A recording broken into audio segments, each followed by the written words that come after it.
Jumpa kembali di Sharing Firman. Tema Sharing Firman hari ini adalah arti kematian Yesus Kristus.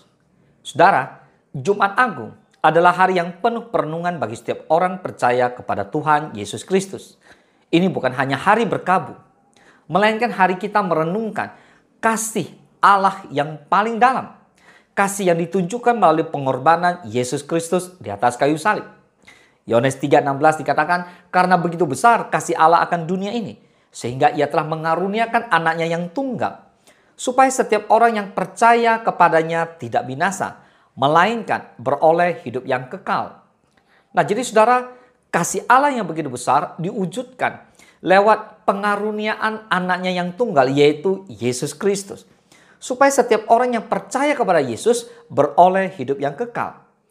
So, kematian Yesus bukan sebuah kecelakaan sejarah, tetapi rencana keselamatan Allah sendiri. Lihat di kayu salib, kasih Allah bukan hanya dikatakan, tapi dibuktikan. Memang, kematian Yesus menimbulkan pertanyaan bagi kebanyakan orang. Ada yang berkata begini, jika Yesus adalah Allah, mengapa dia harus mati? Jika Yesus Allah, mengapa harus disalib? Jika Yesus adalah Allah, mengapa menjadi manusia? Nah, semua pertanyaan ini hanya dapat kita jawab ketika kita menyadari arti dari kematian Yesus Kristus. Katakan amin. Lewat kematiannya, Yesus Kristus memberitahukan kepada kita tentang dua hal. Yang pertama, pendamaian. Mengapa harus ada pendamaian? Pada mulanya, hubungan Allah dan manusia begitu intim. Namun sejak manusia jatuh ke dalam dosa, manusia haruslah menerima konsekuensi, yaitu keterpisahan dengan Allah. Itu adalah akibat dari dosa. Roma 3:23 tertulis, karena semua orang telah berbuat dosa dan telah kehilangan kemuliaan Allah. So, dosa merusak hubungan manusia dengan Allah. Allah dan kekudusannya tidak dapat disatukan dengan manusia yang berdosa. Bahkan pada masa perjanjian lama menunjukkan betapa ada jarak antara Allah dengan umatnya. Di dalam bait suci yang didirikan oleh umat Allah, ada yang disebut dengan ruang kudus dan ruang maha kudus. Dalam ruangan itu dibuat tabir bait Allah sebagai pemisah antara ruang kudus dan ruang maha kudus. Pada masa itu, hanya imam yang dapat masuk menghampiri ruang maha kudus. Dan itu pun hanya dilakukan satu kali dalam setahun ketika memberikan korban persembahan. Nah, hal ini memberikan gambaran karena dosa manusia tidak dapat menghampiri Allah. Ada pemisah antara manusia dan umatnya. Di Yesaya 59 ayat kedua tertulis, tetapi yang merupakan pemisah antara kamu dan Allahmu ialah segala kejahatanmu, dan yang membuat dia menyembunyikan diri terhadap kamu sehingga ia tidak mendengarkan ialah segala dosamu. So, jelas, dosalah yang merusak hubungan Allah dan manusia. Nah, kabar baiknya, melalui kematian Yesus Kristus, kita diperdamaikan dengan Allah. Tabir bait Allah terbelah dua menjadi gambaran bahwa yang awalnya ada pemisah antara Allah dan umatnya, lewat kematian Yesus hal itu dihapuskan. Sehingga setiap orang memiliki jalan kepada Tuhan. Di Roma 5 ayat 10 dikatakan, sebab jikalau kita ketika masih seteru diperdamaikan dengan Allah oleh kematian anaknya, lebih-lebih kita yang sekarang telah diperdamaikan pasti akan diselamatkan oleh hidupnya. Amin. Itu yang pertama. Yang kedua, penebusan. Penebusan berbicara tentang membeli kembali. Ingat bahwa ketika manusia jatuh ke dalam dosa, manusia diperhamba oleh dosa.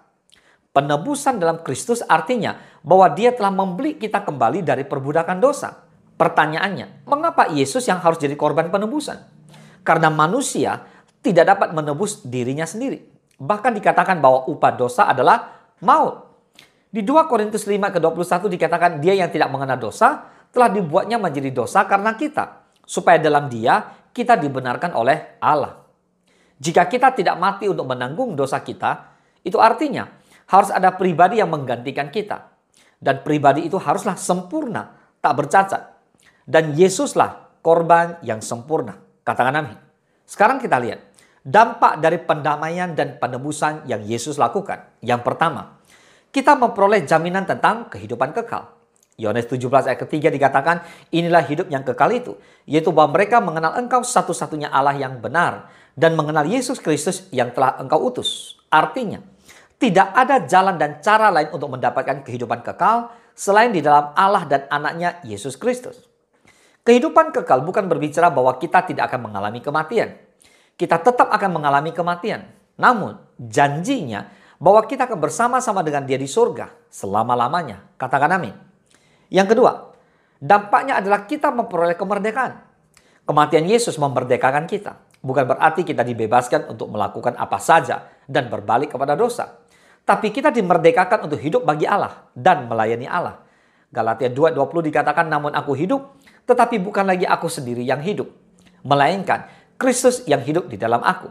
Dan hidupku yang kuhidupi sekarang di dalam daging adalah hidup oleh iman dalam Anak Allah yang telah mengasihi aku dan menyerahkan dirinya untuk aku. Untuk itulah mengapa Yesus harus mati di kayu salib. Karena Yesus menjadi korban pendamaian dan penebusan bagi dosa-dosa kita. Itu jawabannya. Sekarang pertanyaannya, apakah kita menyadari betapa besar pengorbanan Yesus bagi kita semua? Apakah kita sudah menghargai pengorbanan Kristus? Dengan cara apa? Ingatlah bahwa ketika kita menyia-nyiakan pengorbanan Kristus dan kembali kepada dosa, maka kita sedang menyalibkan Tuhan untuk kedua kalinya. So, jangan sia-siakan pengorbanan Kristus.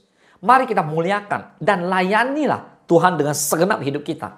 Selamat merayakan Jumat Agung.